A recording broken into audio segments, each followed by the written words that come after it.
and welcome to the Tao of Our Understanding Recovery Podcast. In this podcast, we discuss mystical works of literature and how they relate to recovery. We hope you enjoy today's podcast episode. Hello, this is Buddy C. Welcome to the Tao of Our Understanding Recovery Podcast. Today we have Amy and Marla, Chris and Craig and Paul. A couple of announcements before we begin. BuddyC.org. A couple of things there. Got a list of books on the homepage that we use for the podcast with links, so you can easily find those in Amazon if you want any of the books we reference. Also, links for a few other recovery resources that we have used or talked about from time to time, or that I just like. So I'll put a number of books on the homepage. You can sign up for a daily Tao recovery quote. And it's a combination of a quote, a thought I may have about the quote, and an affirmation associated with the quote. I'm building this out, so just have some patience if you get one that's got a spelling or grammatical error. I'm just working through those. So going to eventually put all those into I think a devotional book once I get through a whole year. But we'll work on those some during the year. You're welcome to go ahead and sign up if you'd like to get those. There's also a link to buy my book, Powerless But Not Helpless, Interpretation of the Tao Te Ching. And you can always email me if you can't afford the book and you'd like a PDF copy. I'll send you a PDF copy, no problem. Got a resources tab there with lots of resources to use, especially with the holidays coming up. Craig, tell us what one of our listeners contacted us. Yes, we did. She emailed taoofpod@yahoo.com, which anybody can email, or you can join the Facebook group page, which is Tao of Our Understanding Facebook page. It's the exact same logo as what's on the podcast. You can join in the conversations as well. So if you've got something to say, something to ask, then put it through the Facebook page. So this came from Beverly. She says, "Thank you for your service. I have run out of new sessions to listen to." There you go. Will we be recording more? So the answer to that is yes, we will be, except for next week, because it's Thanksgiving next week. We won't be here next week. I would love to hear more about Taoist theory and recovery. Also, maybe a few on managing the holiday. Relationships with family would be another great one. Thanks again, Bev. Thank you, Craig. So today, let's talk about some tools that we use to stay sober during the holidays. These can be, they don't have to be Taoist related, recovery related, just anything you use as a tool to stay sober during the holidays, because that's what's important and we draw from all kinds of resources for that. And it's just basically in our own recovery, what speaks to us. And Craig's going to start us off. Yeah, I'll get things rolling. So I usually set my intentions. If I'm going out somewhere, I really need to decide if it's somewhere that I really want to go. Is it somewhere that's really important? Is it going to be the end of the world if I miss something? I don't think it is. And I have to create the accountability if I do decide that I'm going. I have to make sure that everybody there knows, everybody in my life knows that I don't drink, they know why. So I need to make sure there's a couple of people there that I'm going to be sticking close to. Just having that accountability with them as well. What's a question you ask yourself if you're going somewhere? What do you ask yourself before if you're deciding whether to go or not? What do you ask yourself before you decide?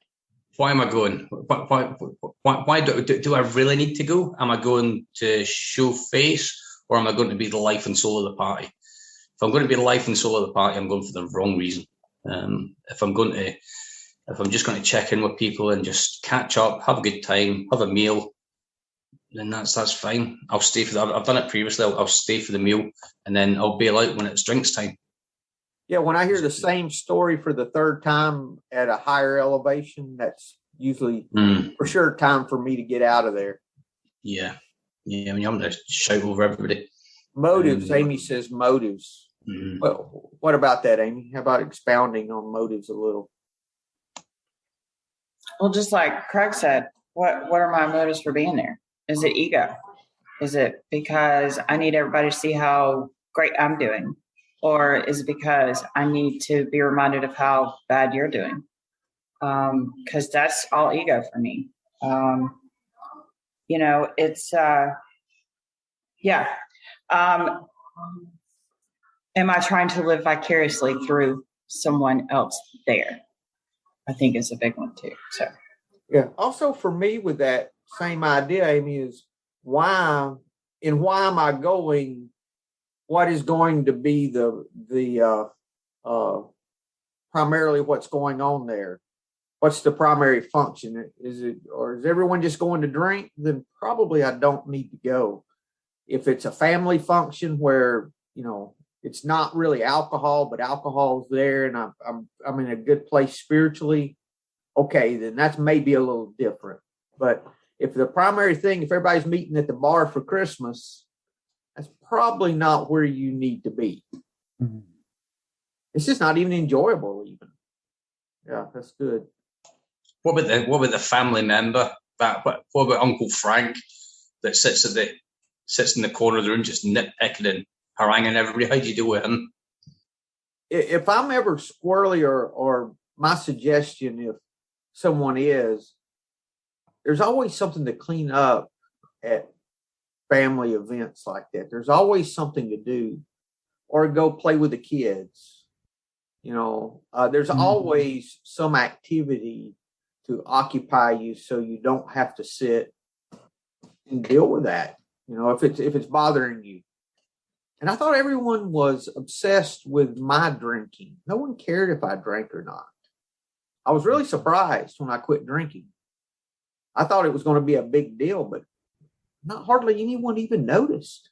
I was so disappointed. There used to be a time when it was just me that needed cleaned up at the end of the night. Yeah. I was thinking about having a way out. Hang on, buddy. I'm sorry.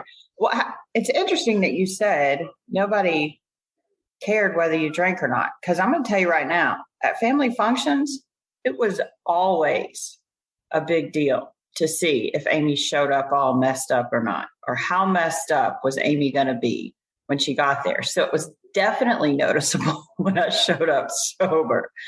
Just putting that out there. I think what maybe meant was that when we go to places now, nobody cares if we don't drink. Nobody's going to be saying, "Oh, why are you not drinking, Craig?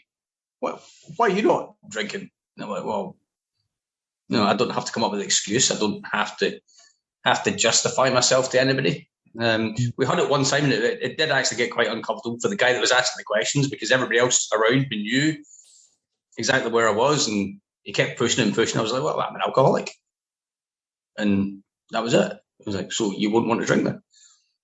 But I think it's about not having to justify, not feeling like you have to justify yourself. I don't care if anybody drinks. It's like, why would anybody care if I drink? I don't care if you drink. I'll put a little 2 cents into all of this too. Is, before I go to a family event, I kind of try and right size myself.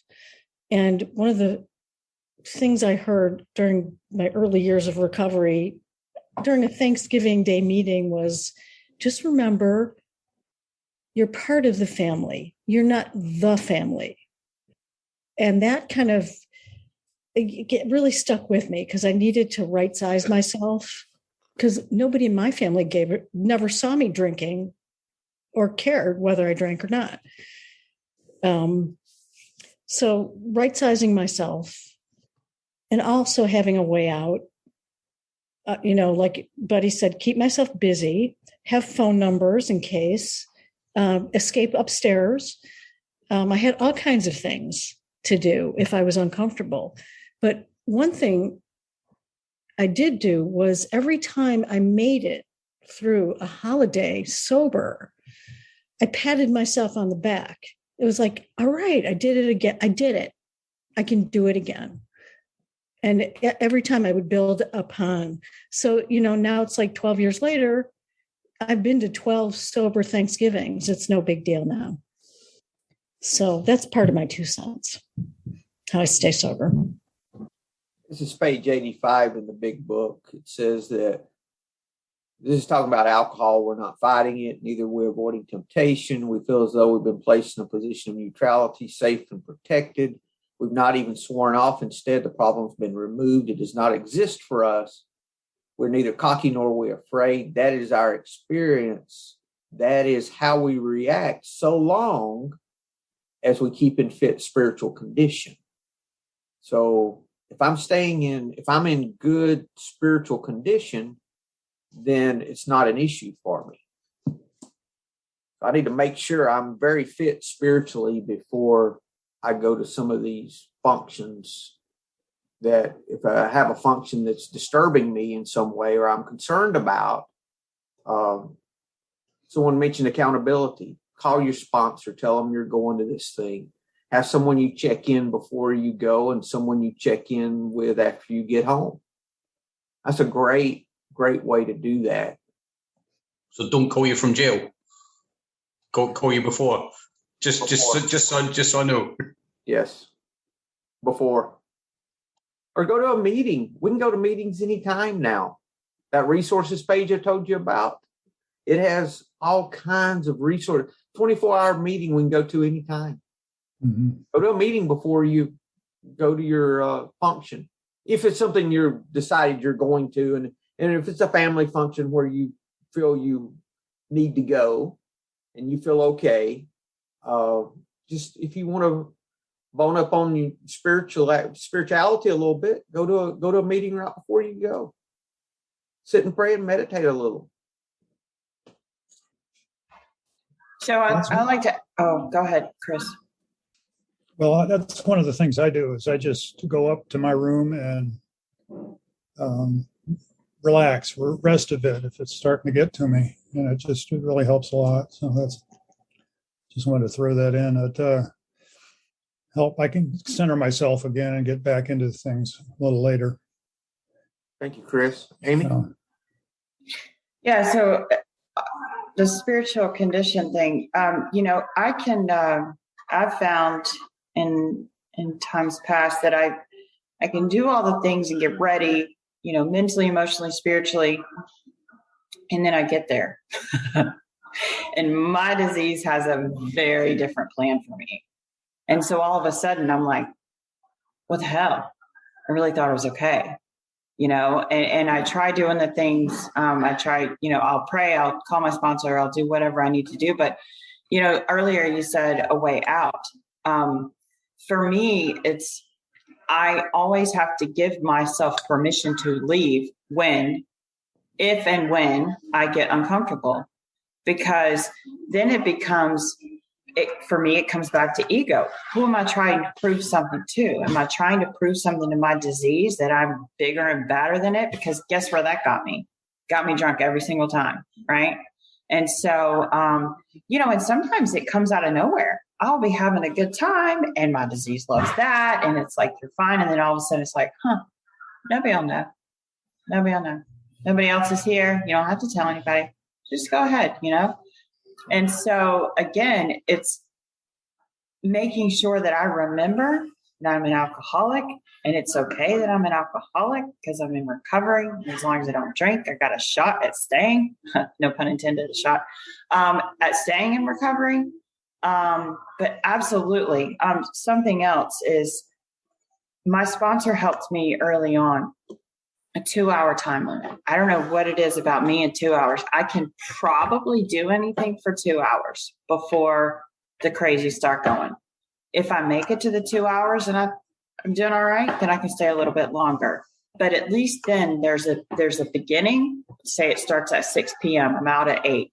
So then it's like there's comfort in that, knowing that there's an end in sight, and I can do it for 2 hours. And so I don't, then I don't have to worry about it because it's like 7:20. Oh, okay, I got 4, whatever the case may be. So yeah, absolutely. And just since I'm talking, I might as well add, I always take my own drink. Always take my Yeti with water or my coffee or both. If someone does ask me if I want something to drink, then I already have something. So they probably want to ask me anyway. And again, just make sure I give myself some grace, whatever that looks like at the moment. So you reminded me of a real good one, Amy, of just have a drink in your hand all the time. All the time, have a drink. That way you don't have to be concerned about picking up the wrong drink or somebody offering you you don't even have to fool with that. If you've already got something in your hand, nobody's going to ask you because you already have something. That's a great idea. I love that. Yeah, that's simple. The last time I went out with the guys from the kickboxing, I sat next to the two people that weren't drinking, and there was a mix up with the drinks. I was having a Diet Coke and somebody was having a Diet Coke and rum. So the glasses came at the same time. So one of the girls that wasn't drinking as well, she tried it just to see what one was what. So they kind of took it a little bit further. So every time some food came my way, they were testing the food and just making sure there was nothing in it. And by the end of the night, they were calling me Caesar, just because everybody was testing my food to make sure nobody was poisoning me. So you can actually have fun with it as well. We don't have to be so serious about it. I have a few 10 effective tools to stay sober. I don't know where I got this. I downloaded it somewhere online, I think, because I didn't write this. Most of them I like, though. One, attend as many AA meetings as possible and participate. Get a sponsor and work the steps. When tempted, think the drink through and remind yourself why you stopped. I like this one. Practice gratitude first thing in the morning and last thing at night. Paul likes that one too. I know. That's my favorite, number 4. Yeah. Take care of your body, eat right, sleep right, exercise, and drink lots of water. Watch videos about the devastating effects of alcohol and listen to podcasts focused on sobriety. I like listening to podcasts focused on sobriety, but the video deal, I don't know about that. That's not something I would suggest. But yeah, definitely listen to podcasts focused on sobriety. That's really good. Reach out to others in need with a text, email, or voice message. Yeah, that's real good. Something else you can do, you can just go to one of the online meetings and pray for the squares. Pray for the different people you see in the meeting. That's a great one, because you can do that anytime. Get a sober app and track your days and dollars saved. Okay. I guess that could help, like a chill helps. Maybe. I've saved £16,969.29 in 5.17 years, and my wife knows where every single penny is. And you must not have had legal fees. That's just in the drink, right? That's just the drink part. That's just the drink part, yeah. Okay. It is amazing how much we spend on liquor, though. Well, unbelievable. Marla, especially even if we didn't do drugs at all and it was only alcohol, even just on the only alcohol part, what we spent. God was good. I always had money to buy liquor. No problem. Yeah, always had money for that. I could never understand why I was so skint, but I always had money for beer. Why eat when you can drink? Eating's cheating. Totally. Now, this one I don't understand. Maybe someone can help me with. Embrace the cold, shut off the hot water. I can tell you that was about like taking a cold shower. Someone at the 4D meeting said that. Oh, okay. Yeah. It came from the Fourth Dimensioners meeting. Yeah. Yeah. Oh, okay.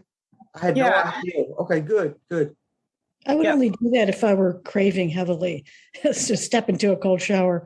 Otherwise, I think then in that case, if you're, thinking about drinking because you went to a Christmas party where everybody's drinking or a Thanksgiving party where everybody's smoking, because that was the thing at Thanksgiving for me was like, oh my God, I'm going to eat all this food. So I got to get really good so it tastes better and I can eat more. So yeah, take a cold shower. Mm-hmm. Okay. All right. Become an active part of a community. online or in person, and remember the difference between wellness and illness is we, not I. Yes. Y'all get that? Wellness and illness, the only difference is we instead of I. That's good. Mm-hmm. Yeah, when I read this, Amy, I thought about when I heard that in the meeting I said, oh, somebody else knows this.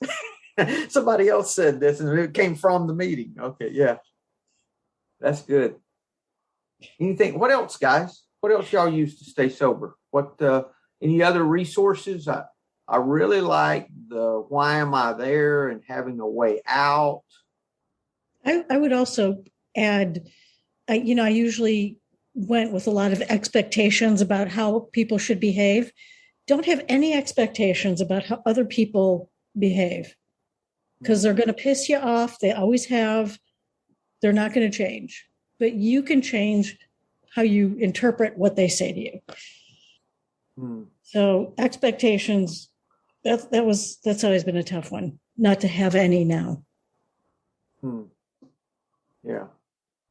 And, having that attitude of how can I help instead of being the alcoholic martyr.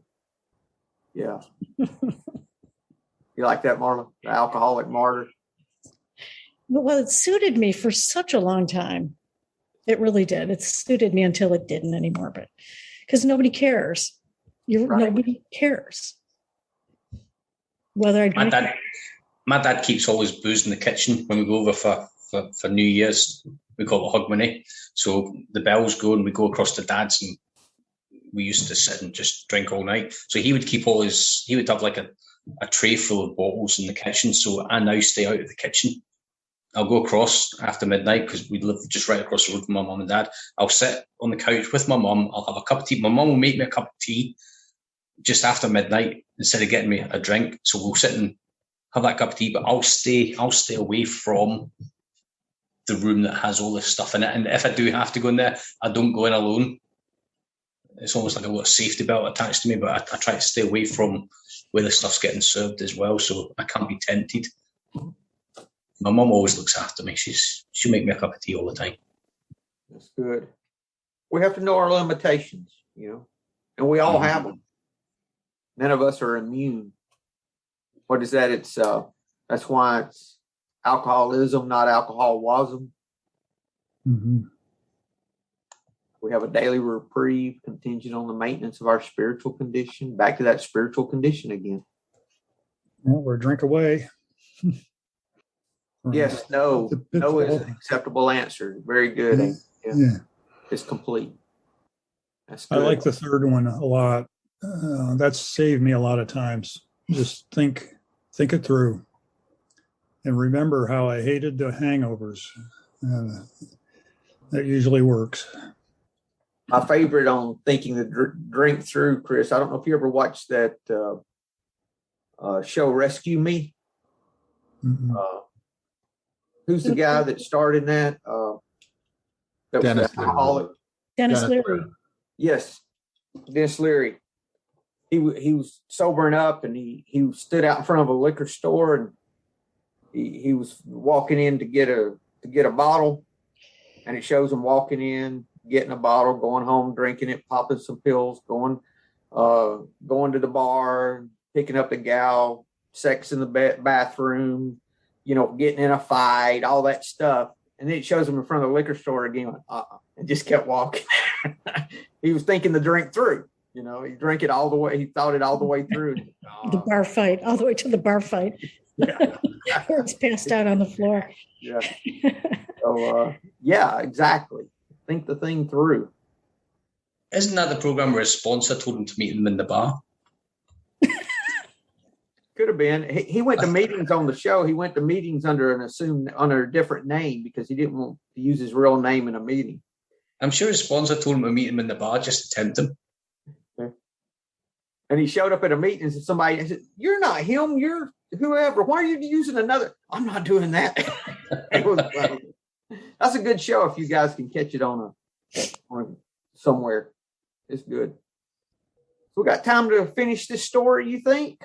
You guys want to talk any more about what to do for the holidays, or everyone good to finish in this story? You think we armed Beverly with enough tools? I hope so. I think it was just really how do you deal with the obnoxious person there, like the obnoxious family members, the ones. I think well, first to pray for him, Craig. We didn't really talk about that a lot. We talked about how not to drink during the holidays, but the obnoxious person. Rather than pray for them, can't you just ignore them? Because, I would just turn my back. It's so hard, Marla. I can't just ignore somebody. I get drawn in when I try to ignore someone. I do the opposite. I pay attention to everything they do. Oh. I can't do it. No. Because it becomes magnified. Everything they say and they do, it's magnified. Not taking what they say personally, like whoever, like if it's your uncle, whatever niece or nephew they'd be talking to them the same way. They'd be saying the same thing no matter who was there. So it's not pointed at them personally. And I just get up and do something else. I just don't stay in the room with that. When that starts, I find something else to do. Go clean up some dishes, empty the trash, play with the kids. Yeah. Something. Go for walks. Go for a walk after dinner. It's a great excuse. I got to walk off my dinner. It's a great excuse to leave the family for a bit. Clear your head. I use that one all the time. I just go out for a walk and go for a walk. Yeah. I don't really care what people think. They should be walking too, for fuck's sake. After the meal, yeah. How about if you get stuck with a person, you could always send somebody else at the party a text saying, "Save me." And then they can come and rescue you. Oh, there you go. Yeah. Pretend to get a phone call. You're all looking at me as if I'm a genius. It's not. That's not genius. You have to learn how to do the silent eyeball thing, do the silent look to your significant other. Like, get me out of this. You have a look that you guys have. Do you know the sign? Have you seen this? It's a TikTok sign that people in trouble use. Save me. It works. It works. It means help. Yeah, they've saved a couple of people from being kidnapped or whatever, raped, and that kind of thing. Really? Really?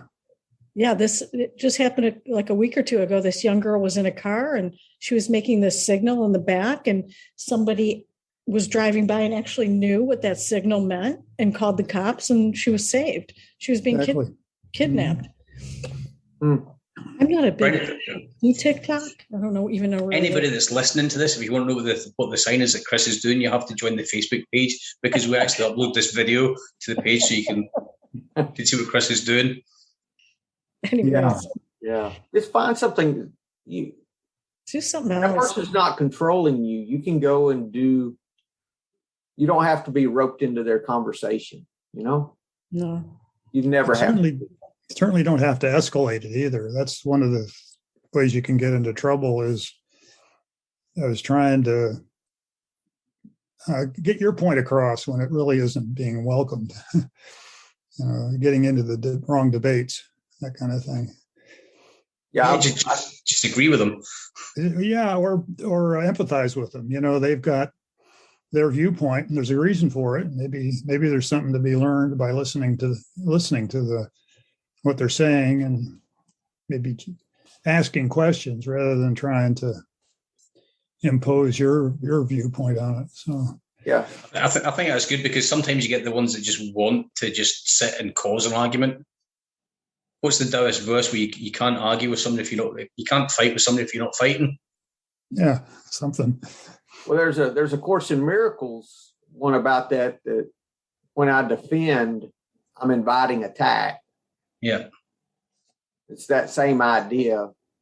There's nothing to defend. I don't have, they can say what they want to say about anything. I don't have to defend anything. Yeah, just don't engage them. Just let them talk. Mm-hmm. Let it be a one-sided deal. Yeah, exactly, Paul. That works for me a lot, actually. I use that a lot, and people say, "Oh, you're so good to talk to." All right. I know that. That's because I don't talk back. Yeah. Let them talk. Mm-hmm. People just want somebody to listen sometimes. That's a really good point. Just shut up and listen. Yeah. Observe. So you learn more by listening, right? Instead of speaking. What if you took someone to one of these get-togethers? What if you took someone in recovery with you, a friend? You know, sometimes these places have a +1, right? Or sometimes these events have a +1. So you don't have to explain to anybody who this person is. You know, it's just a friend. I don't know. I was just thinking about the first time I traveled overseas in sobriety. I was fortunate that a friend in the program wanted to tag along.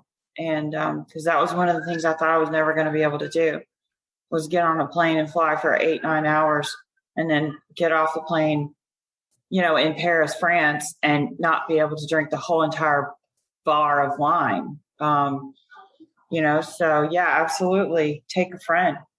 Not phone a friend, bring a friend. Accountability partner. Mm-hmm. That's good.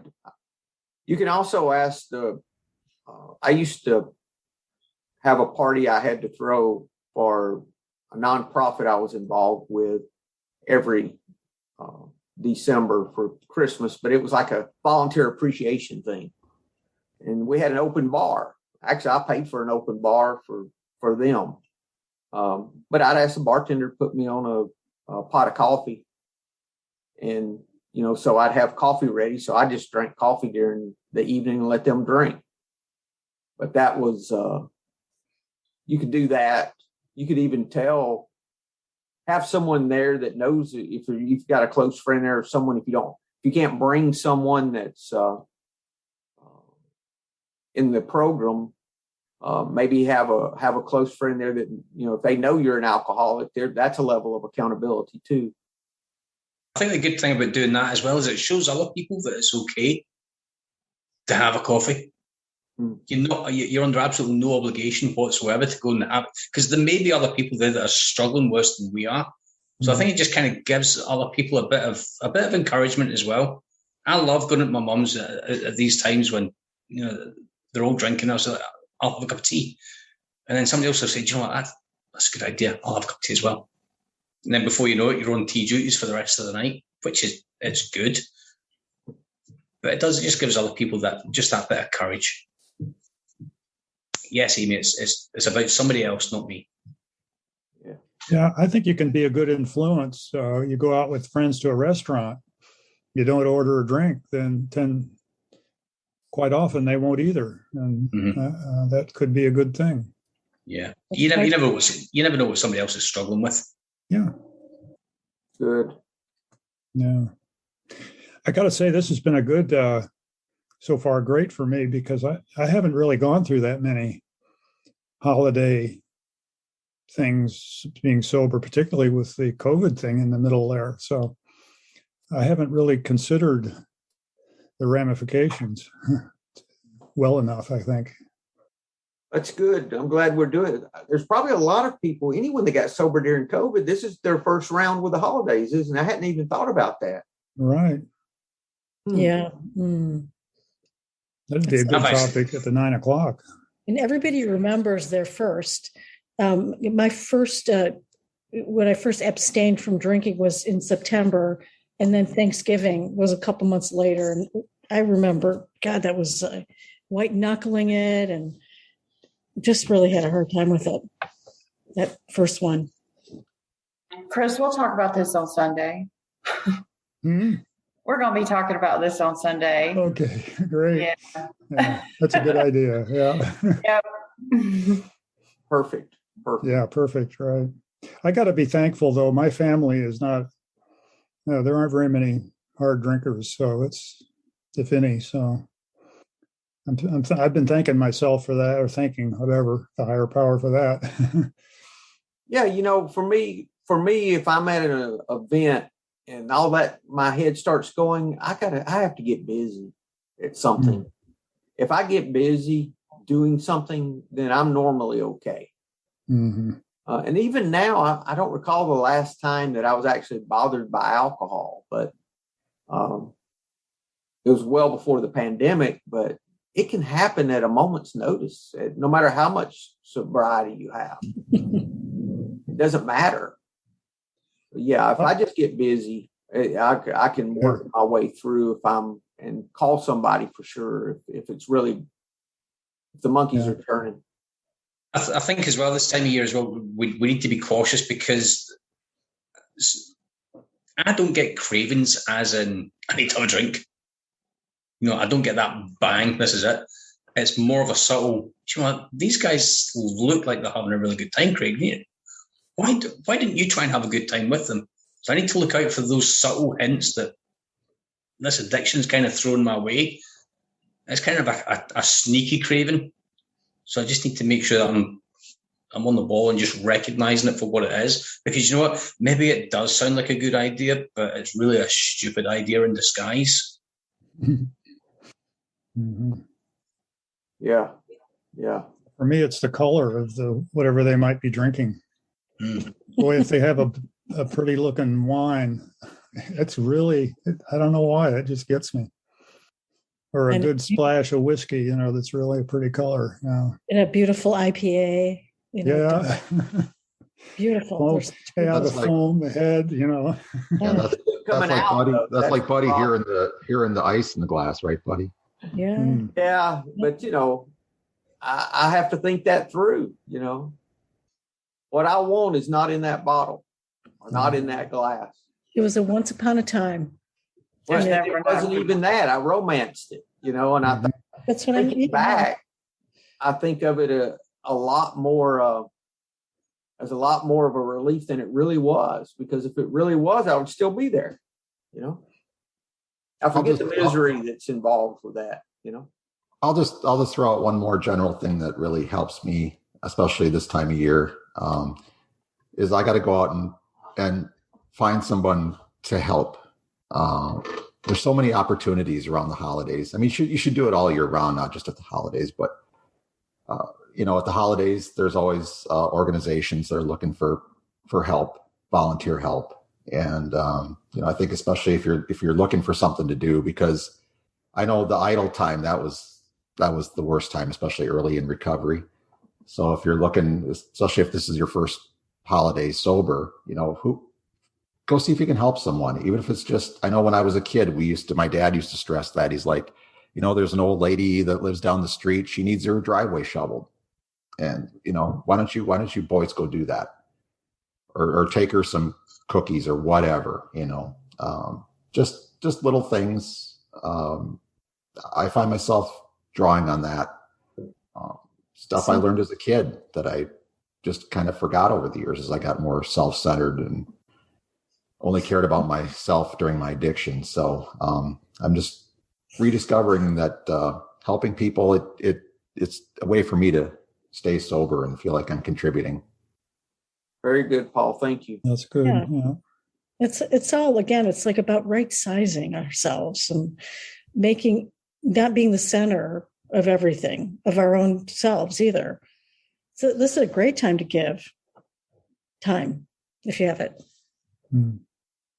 And always reach out, guys. Have those folks that you can call immediately if you find yourself getting squirrely. You need it all the time, not only in the holidays, You can now FaceTime. You FaceTime with somebody, so you're like in the room with them. Or there's so many good tools. There's tools, physical things that you need to do, and yeah. And I think as well, reaching out to people that are needing help as well. Don't wait for them to. Yeah. Don't wait for them to try and lift that heavy phone. There's nothing stopping us from phoning somebody to catch up with them. Just let them know that we're thinking about them. And it doesn't have to be a sympathy call. It's just how you do. How about making time before the party that night to take a nap that afternoon so you're not so tired when you get there? That halt, that hungry, angry, lonely, tired. Or if you're out of sorts emotionally, maybe second considering again whether you need to go or not. If you're angry about something, or just evaluate before you go to make sure you're in fit condition to go. That's good. That reminds me of something I've started doing is budgeting the activities during the day, because, you get bunch of kids around. I can't keep up with them anymore. And so I don't go to every thing that they're doing. I'll stay home and take a nap when I need to. So that's helped a lot. And people don't mind, if that's what you need. Yeah. If you're not drinking, that's good. I remember so much of my spiritual fitness had to do with my emotional fitness. For sure. When I was tired, very tired, or really hungry, or all those things, and not emotionally fit or not physically fit either. All that stuff factors in. Mm-hmm. It's also it's a good day to do some self-care. Yeah, Self-care. Very much self-care. Just like Thanksgiving Day, nothing. You can't really do much unless you're cooking or entertaining. So it's a day to take care of yourself before you embark on the family event. Like at my family event, they all start drinking wine when they get there, right? At 9 a.m. They're all drinking already. So I show up when it's time to eat. I show up a little later. I don't show up at 9 like I used to, I show up later. So that kind of a thing too, know what be prepared for the event itself. If there's something unique about it that would be a trigger for you, then know not to do that. Yeah. It's a good point. Well, if you're actually hosting the event, I think it's important to not get stressed about it. Just ask people. House. Yeah, I had an alcohol-free house. Just ask people for help as well. If people are coming around, don't take it all on yourself. Oh, yeah. That can be a trigger for some people. Just feeling that overwhelm and having to live up to everybody's expectations of what they're expecting from this party. We have an alcohol-free house as well, Marla. Just with what you were saying, we don't bring booze into the house, and we've very rarely had visitors. I don't think it's something I would impose on people, but I just say, look, just make sure you take it all away with you at the end of the night. Yeah. Louise's mum last year, she brought a bottle of wine down and she left it in the fridge, and we had to say, like, you need to take that away because it's just far too tempting. And she was fine with it. She didn't think that I would drink it because it wasn't what I drank, but I didn't drink anything for the taste. I just drank it because it was there. We don't drink because of the taste. A lot of us, like, we'll have events now and have alcohol around. I don't care if alcohol's around or not at this point. It doesn't matter. But when I early in sobriety, it was definitely an issue. I didn't need to be around it at all. It's like when I go on vacation and the vodka bottle, this house we rent on vacation, they had a bottle of vodka on the top of the refrigerator, and it looked like it moved and watched me as I walked around. I'd look at it and it looked like it was like it had an eyeball right on it. As long as I'm thinking alcohol staring at me, I don't need it around. If it's watching me, no. Calling me. Anything else, guys? Any other tools? Any other suggestions? This has been good. Thank you. I think it's important we do this. Thank you, Beverly, for the suggestion. This is good. Mm-hmm. Anybody can make a suggestion, right? If they sure. Absolutely. Of course. Yeah. Podcast@yahoo.com or join the Facebook page. Yeah. Anything else, guys? If not, you guys enjoy your Thanksgiving. I'm grateful for every one of y'all, including Craig. I'm grateful for Craig most of all. There you go. I'll vote for that too. Or is it I'm mostly grateful for Craig? Yeah, that's more like it, Amy. Thank you. Yeah, you're welcome. I'm grateful for all of you equally. Oh, thank you, Paul. Oh, that's so fair of you and all inclusive. Folks just burst my bubble. Okay, guys. Well, if I don't talk to you, have a great 2 weeks, a great Thanksgiving, and we'll see you in December. Hello, this is Buddy C. I wanted to make you aware of several recovery-related resources that I've posted in the episode description. These resources include a list of recovery podcasts, a free sober meditation app, daily recovery email, shared Google recovery calendars. Hope you put some of these resources to use and have a great week. Thank you for listening to the Tao of Our Understanding Recovery Podcast. If you enjoyed this episode, please share it with your friends in recovery.